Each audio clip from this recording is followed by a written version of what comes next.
Hi everyone, it's good to have you back on my YouTube channel. It's been a while, and me going off is not deliberate. It's because I got a job in cybersecurity, and the life in cybersecurity was so busy. So I have tons of things to let you know. I have tons of things to teach you. I have tons of things to talk about, life experiences, what my job entails, what I do on a daily basis. Not that maybe I'm giving you my client details, no, to just talk about things, paraphrasing about things that happens in the world of cybersecurity. So it's been crazily a lot of things happening all together, but it has been a blissful experience. I mean, a blissful experience. So actually, I'm reviving my YouTube channel. I'm reviving back my YouTube channel, and there's a lot to talk about, and I'm going to continue from where I stopped. We were talking about Linux basics for hackers. So Linux basic for hackers, we'll continue talking about that, because I've learned that in my journey as a cybersecurity, as well as moving into DevSecOps, Linux is key, it's fundamental, it's the core part that cannot just be dissociated or removed, because how in-depth or your knowledge, your core knowledge in Linux is going to actually give you a lot of edge when it comes to SIM engineering, networking. You are doing your research. Linux is lightweight, and most of the servers runs on Linux, and so much to talk about, and I'll be bringing in seasoned experienced professionals to come talk about their journey in cybersecurity, and I'm going to share my journey in cybersecurity with you. It's been crazy, ton of crazy things. What I would say is the journey is not for the swift. Men. So we have so many things to talk about, but I am just looking at the perfect place that we should start, or where I should start from. So there's so much to talk about. So, but firstly, let's go back to our YouTube. Let's start the community. Let's start talking, and I'm going to be much available for the community for us to talk, catch up on a lot of things, and I will give you insights about what is going on in cybersecurity sphere. We talk about some few news, what is going on, what could have been the hack, and on a regular basis, we'll take time out to create scenarios. We're going to create attack ourselves, create those attacks, mitigate them, and look at what are those recommendations. And one superb thing is, how can you combine your learning? How can you combine your learning with AI? I think this is the best time to be alive. This is the best time to be alive. And the reason for that is, there's no time to ask dumb questions again. If there's anything you want to know that you don't really understand, ask AI. These guys have been trained with tons of information, so why not take advantage of that? I remember back in the days when you had to go on Google to search for a lot of things. You still need to do some of those things, because there are some core areas that some people have solved, and they've done proper documentation about those things and put them as a blog on the web. I'm not talking about that now. But all to day-to-day activity things you are doing, you don't really understand things. Ask with AI. If AI could give you very good answer, but I'm pretty sure it's going to be able to break it down for you. Go to Google, and if you go to Google and you're able to get a material on Google that actually solve or address that particular problem, and the best thing to do is just pick that material. If you feel the way it was written or worded, you don't really understand it, it's too complicated, complex, or you feel those key points that you needed to understand were not technically diluted for you to understand, all you needed to do is copy that material and take that material to AI. You can just give it to AI. Okay, this is what I want to learn. This is what I've been looking for. I've been able to get this. So give me information. Break this down into a digestible form. I want to understand it. You can even start asking the AI, okay, can you explain this to me? This is where prompt engineering comes in. You can actually just ask, okay, can you break this down for me? Explain it in another way. Explain it in such a way I can remember. Use live examples to explain this. associate it to what I can really understand. And I want to replicate this. I want to be able to replicate this. I want to be able to replicate this and do this in my own local environment. All you needed to do is just give it to ChatGPT, give it to DeepSeek, anyone whatsoever that you are using, whichever one. But for now, I'm not giving you a recommendation, but I use DeepSeek and I use ChatGPT. And most of my learning, dealings, daily and stuff like that, I just have to engage them, because in this era that we are, if you're not moving with the AI, you'll be left behind. It is not lack of knowledge or your inability or your inaptitude to do research, but the basic information is others who are not as smart as you are using it, going far ahead. So why are you not using it also? Who are you trying to prove to? That okay, in all of my daily activities, I don't use ChatGPT, I don't use this. It doesn't concern anyone. Whichever way that you can get your tax done, do it as fast as possible. Are you delivering on your tax? Are you delivering on your job and all of that? So that is what we're talking about. This is me just ranting. This is me just ranting about cybersecurity, me coming back to cybersecurity and all of that.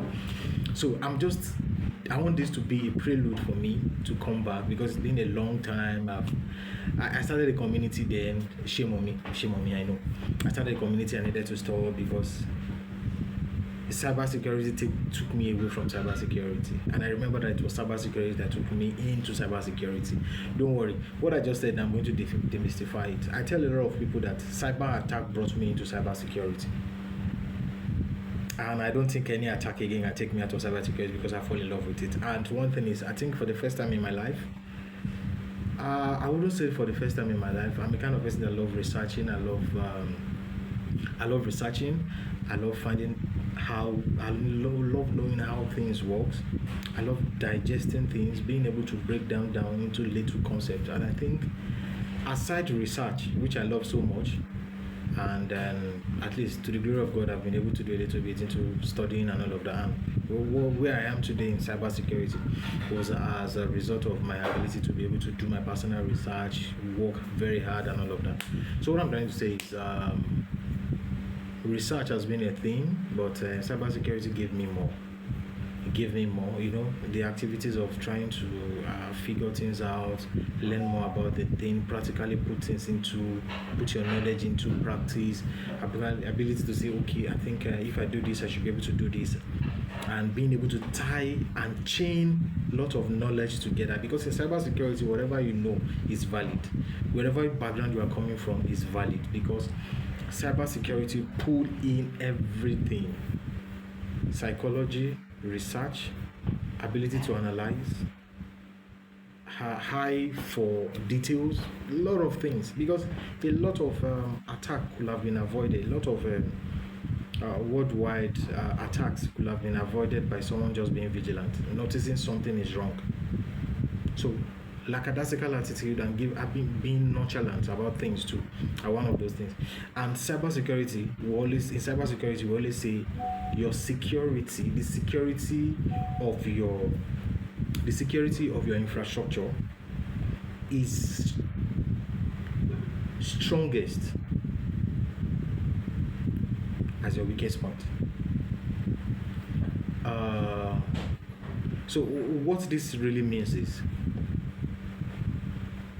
the vulnerability in your so-called impenetrable wall of infrastructure defenses that you've put in place is as good as your weakest point. And your weakest point can just be like a lackadaisical, attitudinal stuff that saw an email and felt, what is it? And before you know, he clicked on it.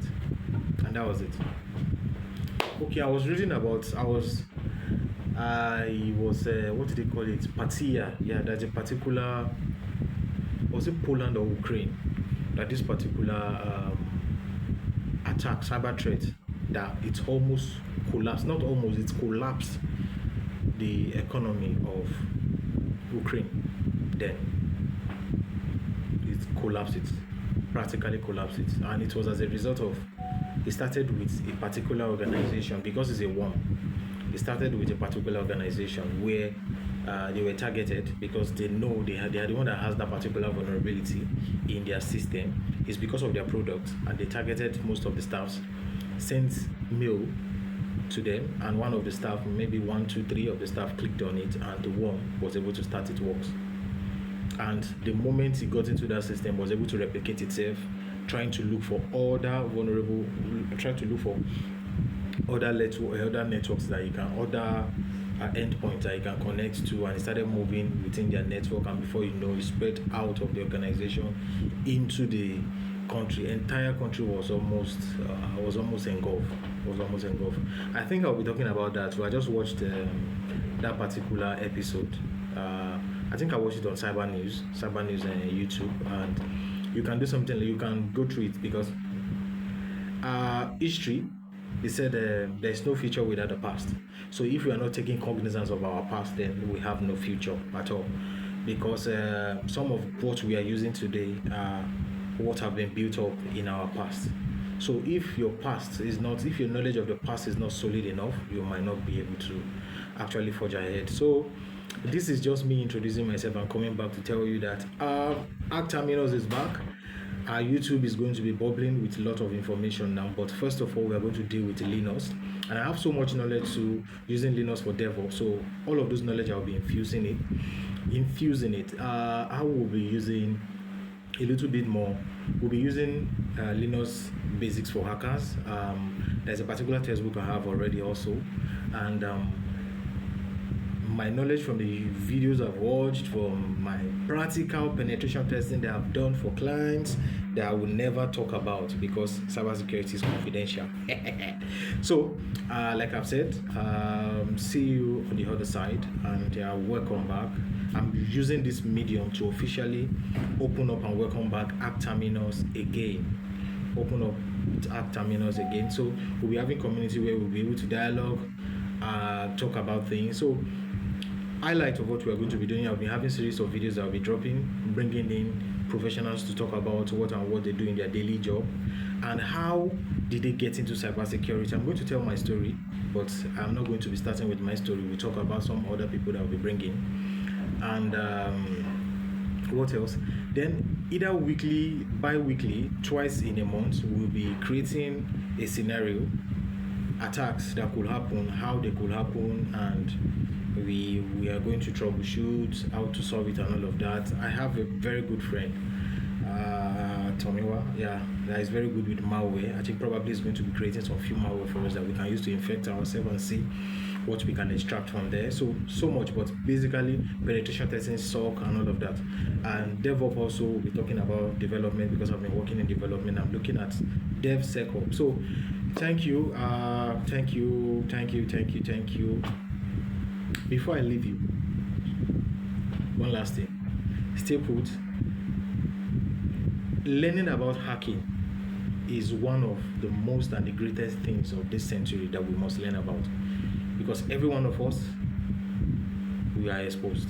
Regardless, we are exposed in one way or the other. There's something. There's what do we call it? We have some few surfaces with the system we're using, our phone and all of that.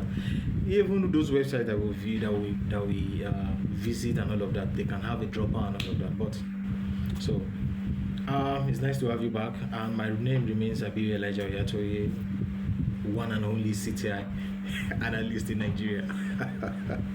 So it's good to have you back. Thank you guys. See you on the other side. Bye.